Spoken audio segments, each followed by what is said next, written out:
Ya, halo pemirsa, apa kabar Anda hari ini kembali berjumpa bersama saya Prasetyo Wibowo dalam program Market Review akan mengupas isu-isu penggerak ekonomi Indonesia dan kali ini kita akan membahas terkait dengan kebijakan ataupun rencana begitu ya penggunaan KTP, kartu tanda penduduk ataupun NIK begitu yang nanti diwajibkan pada saat masyarakat khususnya mereka yang menjadi sasaran dari LPG 3 kg subsidi ini untuk bisa membelinya dalam satu hari ataupun dalam beberapa waktu mereka datang tapi harus membawa KTP. Seperti apa sih nanti pelaksananya di lapangan, review dari pelaku usaha dan tanggapan dari Yayasan Lembaga Konsumen Indonesia. Langsung saja kita mulai market review selengkapnya.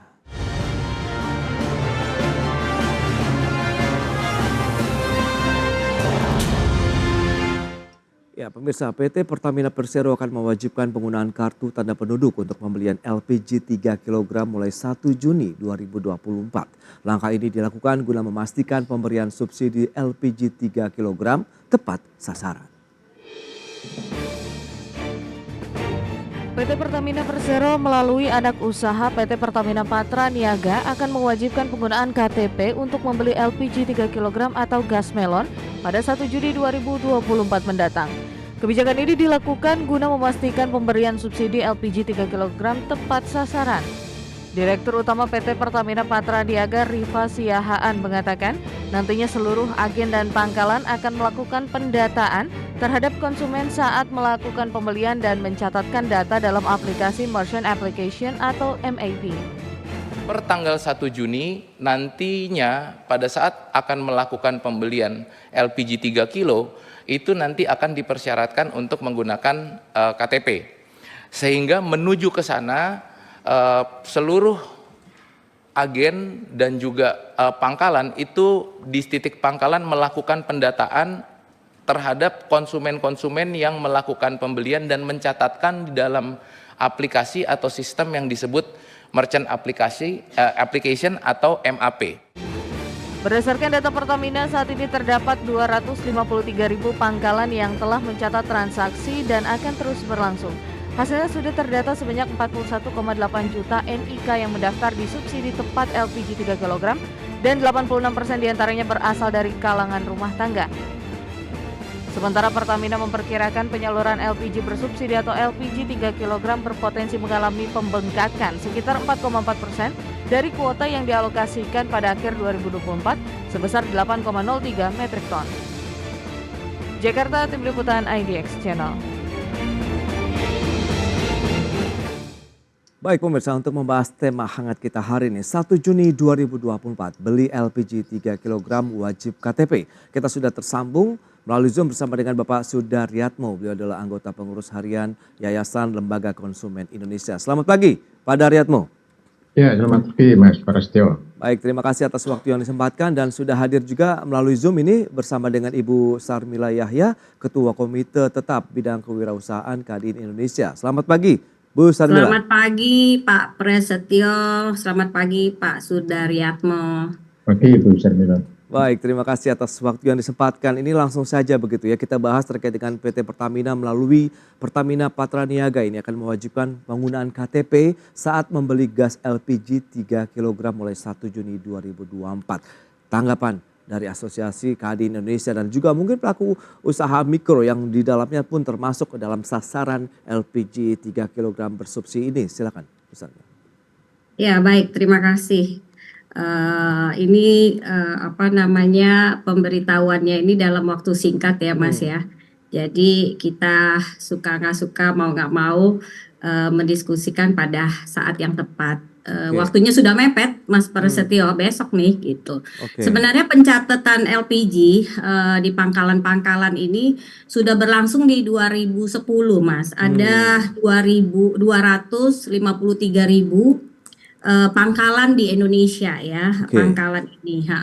Nah ini mereka udah mencatat dari 2010. Nah nanti pas terakhir mereka bisa mencatatnya bahkan sampai Maret 2024 yang kemarin saya cek gitu ya. Nah per tanggal 1 Juni ini nanti mungkin kita akan memverifikasi Mas. Jadi pembeli yang selama ini yang berasal dari rumah tangga, Ya. dari usaha kecil, nelayan, petani, ini mau diverifikasi kembali gitu. Jadi suka tidak suka, mau tidak mau, para pembeli nanti dimintakan pendataan ulang dengan menggunakan KTP. Jadi ini sebenarnya untuk memverifikasi data yang lama, karena mungkin orangnya udah berubah gitu, tapi sementara datanya belum termodernisasi lagi, dan bahkan ini pencatatannya melalui sistem ya, Ya. aplikasi. Nah, ini yang nanti PR kita bersama nih, Mas. Pangkalan-pangkalan ini kesiapannya seperti apa? Karena dari kalau kita boleh bicara, yang beli bensin aja di pom bensin itu yang mencapai My Pertamina dan lain sebagainya itu pencapaiannya belum 100% ya, Mas. Ya, gitu. Oke. Berarti nanti kemungkinan justru ada kendala pada saat proses verifikasi begitu per 1 Iya, Juni. verifikasi digitalnya ya. Iya, oke. Baik, nah YLKI sendiri melihat bagaimana Pak Sudaryatmo dengan kebijakan baru ini? Kalau tadi sudah disampaikan dari tahun yang cukup lama 2010-an begitu ya, dan ini terus berlangsung begitu sampai saat ini, pendataan yang sudah dilakukan, kemudian nanti akan ada proses verifikasinya nih mulai dilakukan begitu pada saat kita akan membeli LPG gas melon lah bisa dikatakan begitu yang biasa disebut di masyarakat nih. Silakan Pak Daryatmo. Ya, terima kasih. Di sini harus ini ya, kita harus bedakan antara Pertamina sebagai operator dan pemerintah sebagai regulasi. Baik. Jadi kalau catatan YLKI sebenarnya apa yang dilakukan Pertamina itu sangat tergantung dengan regulasi, dan dalam catatan YLKI justru yang mendesak diperbarui itu adalah dari aspek regulasinya. Jadi kalau mengacu ke Perpres 104/2007 tentang penyediaan, pendistribusian dan penetapan harga LPG 3 kilo, ini memang ya tadi hanya diatur untuk rumah tangga, tidak di breakdown rumah tangga mana sih yang berhak mendapatkan LPG. Jadi kan ada rumah tangga, ada usaha mikro, petani dan Nelayan. Terus di dalam tadi sudah disinggung juga, terus di tabungnya ada tulisan untuk masyarakat miskin gitu loh. Oke. Masyarakat miskin jadi di sini juga tadi ya sepanjang aturannya itu hanya diperuntuk rumusannya hanya untuk rumah tangga kaya ketika beli LPG juga nggak salah, cuma tidak etis aja kan gitu. Jadi menurut saya aturannya harus diperjelas, rumah tangga mana sih yang berhak LPG 3 satu itu. Yang kedua, justru yang harus dilakukan pendataan itu basisnya mestinya juga rumah tangga, bukan KTP kan kira-kira gitu. Karena subsidi LPG itu kan peruntukannya untuk rumah tangga. Oke. Rumah tangga. Kalau satu rumah tangga itu kan ada beberapa KTP kan gitu. Jadi mestinya yang dilakukan pendataan itu adalah rumah tangga. Kalau selama ini dilakukan pendataan KTP, ini kan juga tadi tidak mudah mengidentifikasi masyarakat kaya atau miskin itu dari KTP gitu. Tapi kalau dari rumah tangga itu datanya di Kemensos, di Pemda punya, atau di PLN punya, Jadi dalam pandangan lembaga konsumen mestinya yang harus dilakukan itu adalah perubahan regulasinya dulu. Kriteria masyarakat yang berhak mendapat atau rumah tangga yang mendapat subsidi 3 kilo itu kriterianya seperti apa? Nah, itu yang harus dilakukan. Setelah itu baru ada pendataan basisnya rumah tangga, bukan individu. Baik, Pak Daryatmo, tapi kan ini sudah berlangsung lama pendataan yang sudah dilakukan. Lantas bagaimana? Apakah akhirnya kita akan melakukan pendataan ulang melalui mekanisme yang YLKI sarankan begitu untuk lebih efektif, atau bagaimana sebaiknya? Ya tadi karena tadi kembali ke aturan gitu. Saya juga terus terang tidak tahu langkah yang dilakukan Pertamina itu sebenarnya mengacu ke aturan yang mana, sepanjang Perpresnya itu belum direvisi bahwa rumah tangga hanya mengatur peruntukannya untuk rumah tangga. Ya siapapun rumah tangga kaya miskin itu nggak bisa disalahkan ketika membeli LPG karena aturannya memang untuk rumah tangga kan, kira gitu. Oke. Baik, baik. Nah, yang menarik ini alasannya juga adalah supaya subsidi LPG 3 kg ini lebih tepat sasaran. Nah, selama ini Ya. juga apakah pelaku usaha mikro sudah tertib menggunakan KTP, kemudian menurut YLKI apakah sejauh ini sudah efektif pelaksananya? Kita bahas nanti di segmen berikutnya. Kita akan jeda sebentar pada Riyatmo dan Bu Sarmila. Pemirsa, kami akan segera kembali sesaat lagi.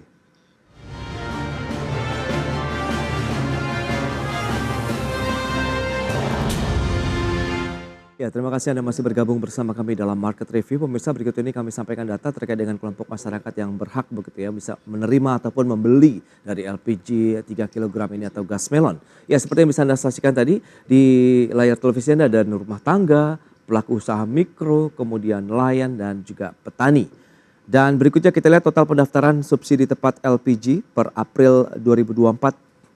Ini rumah tangga 35,9 juta NIK, kemudian usaha mikro 5,8 juta NIK, petani sasaran 12,8 juta, nelayan sasaran 29,6 juta dan ada juga pengecer ada 70,3 juta NIK. Dan kita lihat cara pendaftaran KTP-nya sendiri untuk membeli LPG 3 kg bersubsidi. Ini kita harus menyiapkan KTP atau KK, kemudian khusus konsumen usaha mikro wajib menyiapkan bukti foto tempat usaha, kemudian datang ke agen atau pangkalan penyalur gas 3 kg resmi terdekat, ajukan pendaftaran penerima gas 3 kg kepada petugas. Petugas akan melakukan pendaftaran melalui sistem dan konsumen yang terdaftar nantinya boleh membeli gas 3 kg di agen terdekat. Baik, kita akan lanjutkan kembali perbincangan bersama dengan narasumber kita hari ini, Bu Sarmila Yahya dan juga Pak Sudaryatmo dari YLKI. Ya, baik, kita akan lanjutkan kembali. Anda melihat seperti apa ini, Pak Sudaryatmo dan juga Ibu Sarmila begitu. Ini memang dasarnya adalah supaya tepat sasaran begitu. Nah, kalau dari sisi pelaku usahanya sendiri begitu, Bu Sarmila, Anda melihat sebenarnya sejauh ini sudah tertib tidak sih mereka yang melakukan pembelian begitu khususnya dari pelaku-pelaku usaha mikro kita begitu pada saat membeli gas melon ini? Iya, ini realita ya Mas Prasetyo, di lapangannya itu selama ini yang belanja itu tidak ada ditanya kamu orang kaya orang miskin, pokoknya selama ini siapa aja tuh bisa belanja selama ada KTP yang terdatanya ada mereka belanja. Tapi Oke. belakangan bahkan nggak pakai KTP mereka belanja ya kedekatan dengan pangkalan-pangkalan itu ya masyarakat yang dekat dengan pangkalan. Nah, yang menarik sebenarnya kita ini mungkin nanti Bapak dari YLKI, Pak Sudarto bisa menambahkan lagi bahwa sebenarnya membangun sistem negeri ini nggak boleh setengah-setengah gitu ya. Dan saya tadi tertarik yang disampaikan sama Bapak, ini menjadi sasaran subsidi ini siapa sih sebenarnya masyarakat kelas mana, berpenghasilan apa. Nah, ketika ini memang subsidi ini mau diarahkan ke sana, ada baiknya menggunakan pakai cash transfer gitu, langsung ke titik-titik orang penerimanya. Jadi nanti dari cash transfer itulah orang ini bisa belanja subsidi beli belanja itu di pangkalan-pangkalan itu. Jadi tidak lagi kita daftar sendiri-sendiri gitu ya ke pangkalan-pangkalan tadi seperti yang Mas Prasetyo sampaikan, datang bawa KK, bawa KTP, nggak seperti itu. Tetapi data yang tadi disampaikan misalnya di PLN sudah ada, data yang orang miskin atau KJP ya kalau di Jakarta itu sudah ada.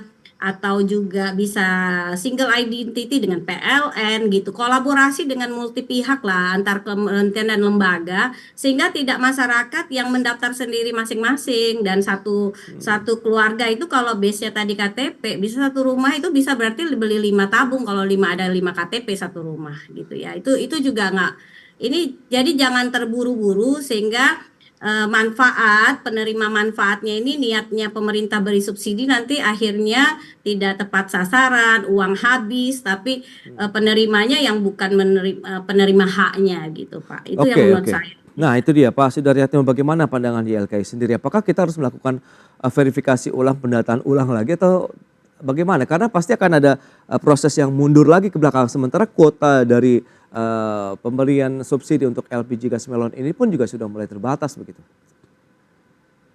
Ya, terima kasih. Jadi dari pendataan itu kan sudah ada data rumah tangga. Cuma kan kita belum tahu dari pengguna rumah tangga itu apakah masuk rumah tangga miskin atau enggak kan. Ya. Jadi menurut saya memang tadi aturannya harus direvisi bahwa LPG 3 kilo itu untuk rumah tangga miskin. Definisi rumah tangga miskin adalah bla bla bla bla kan gitu. Oke. Jadi nanti rumah tangga miskin dikasih tanda pengenal sehingga hanya yang punya tanda pengenal orang miskin yang bisa membeli.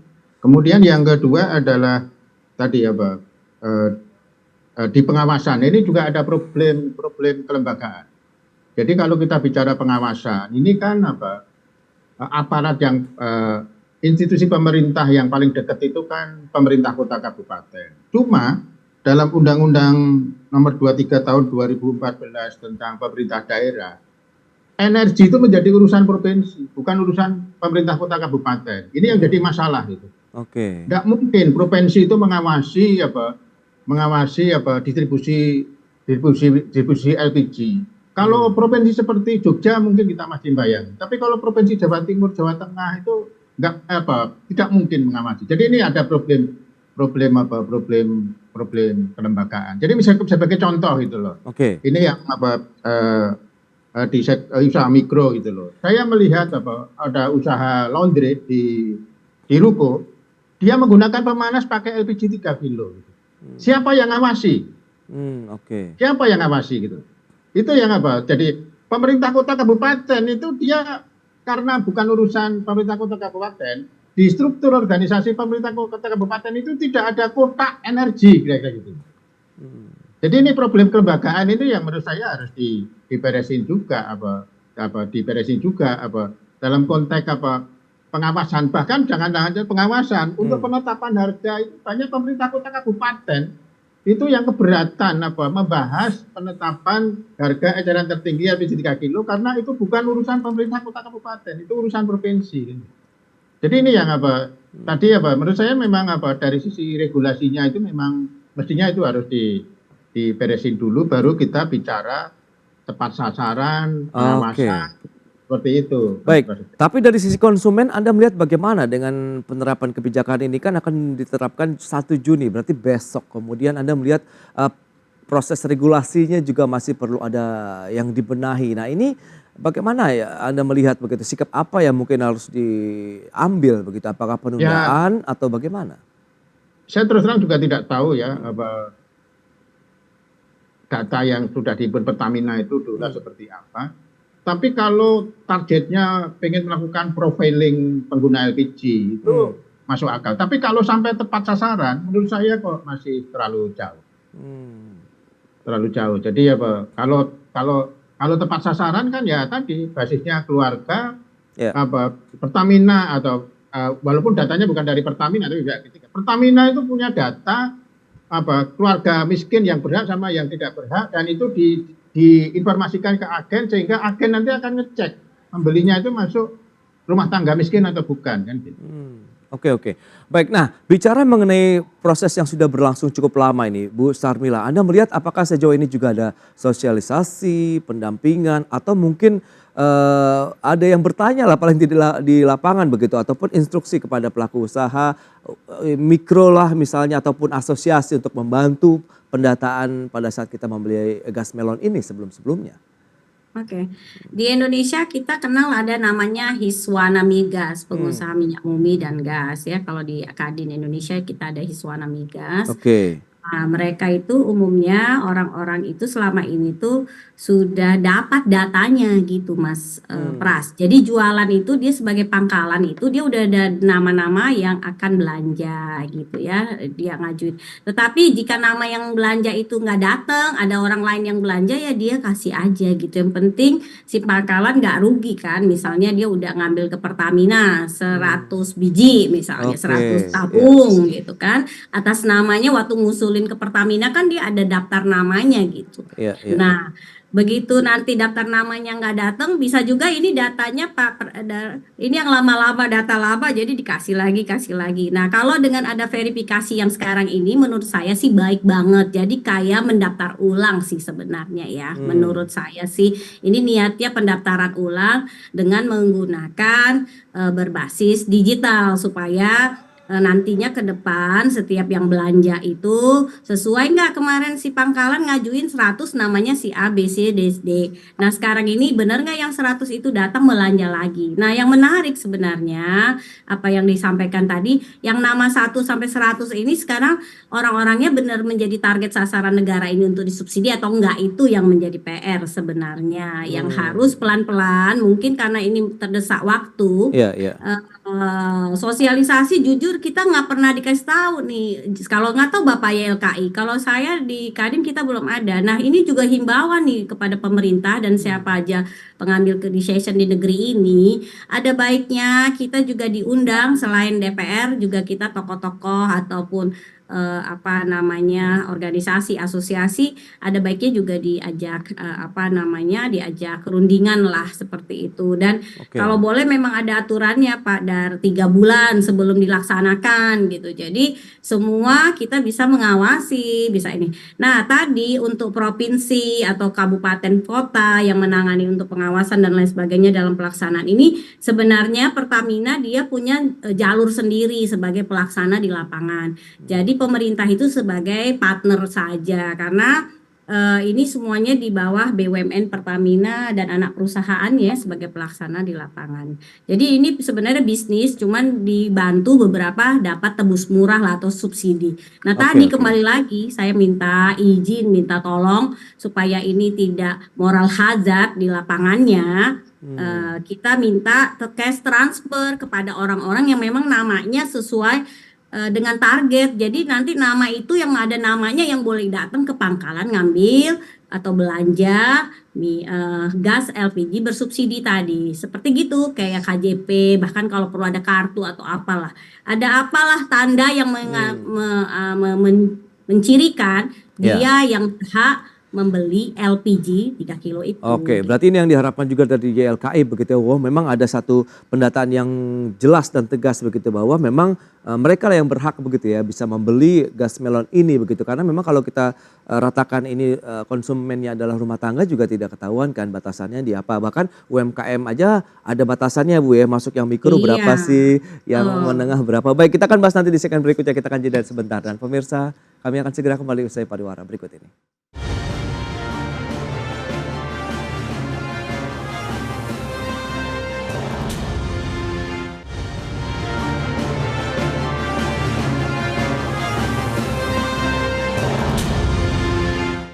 Baik pemirsa, semakin hangat perbincangan kita mengenai kebijakan begitu untuk verifikasi KTP pada saat warga yang tadi masuk dalam kelompok sasaran penggunaan LPG 3 kg bersubsidi ini akan seperti apa begitu proses pelaksanaannya di lapangan. Baik ke Pak Sudaryatmo ini dari Yayasan Lembaga Konsumen Indonesia, Anda melihat bagaimana rekomendasi yang mungkin bisa Anda sarankan? Kalau tadi Bu Star bilang memang perlu ada satu cash transfer lah mungkin metodenya, kemudian Anda katakan perlu ada klasifikasi lagi rumah tangga mana yang berhak begitu untuk benar-benar bisa mendapatkan haknya begitu dari penggunaan subsidi LPG 3 kg ini. Pak Daryatmo silakan.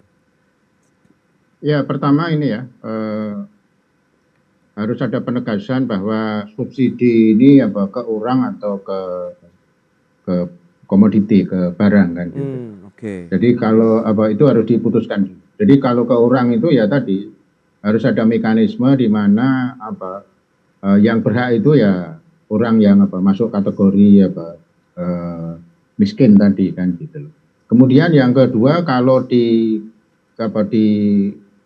subsidinya ke harga itu mestinya mekanismenya tertutup. Cuma ini tidak mudah.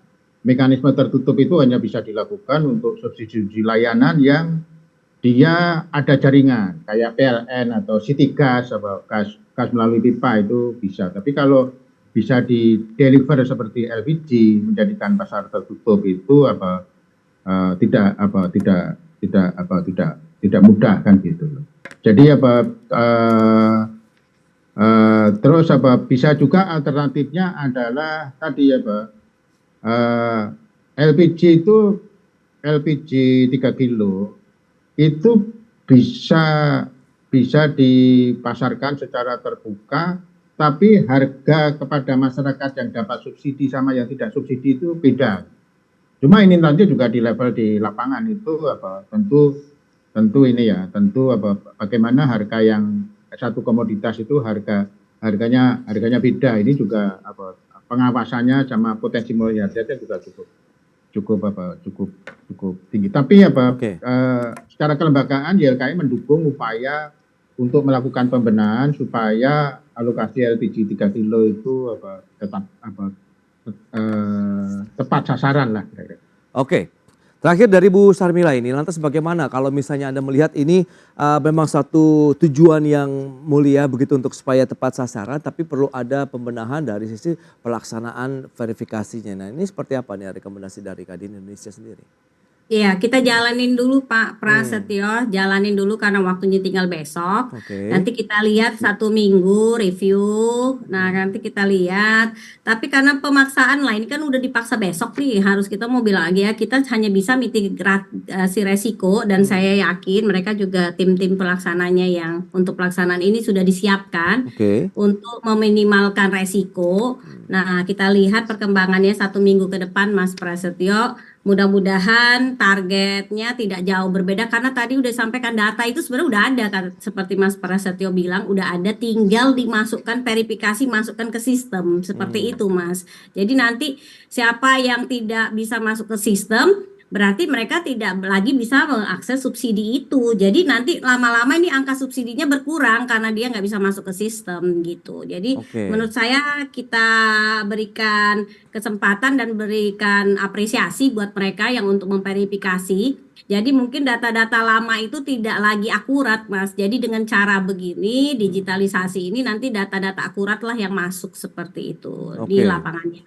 Ya, tapi saya nggak tahu nanti datanya apa bisa oleh pihak ketiga juga diinput kan, bisa juga nanti seperti itu. Ya macam-macam lah kalau udah kata Pak Dari itu sistemnya nggak dibangun ya Indonesia harus membangun sistem. Tanpa sistem dan ini nggak akan bisa sukses gitu loh. Jadi sporadis gitu ya, jadi satu ekosistem yang menarik membangun negeri ini. Oke, itu dia integrasi sistem apalagi dengan era digital saat ini yang memudahkan semua pihak berkoordinasi dan saling berintegrasi ya Bu Sarmila, dan semoga nanti ada solusi. Bangun satu ekosistem kementerian dan lembaga, bangun duduk bareng gitu semuanya gitu, jangan sendiri-sendiri gitu. Baik, dan semoga tidak ada aral melintang begitu pada saat nanti pelaksananya di lapangan begitu, pada saat masyarakat ingin membeli gas melon lagi begitu di lapangan. Bu Sarmila, terima kasih banyak atas waktu yang sudah Anda sempatkan hari ini, dan Pak Sudaryatmo juga terima kasih atas sharing yang sudah Anda sampaikan kepada pemirsa pada hari ini. Selamat melanjutkan aktivitas Anda kembali. Salam sehat. Selamat siang. Terima kasih.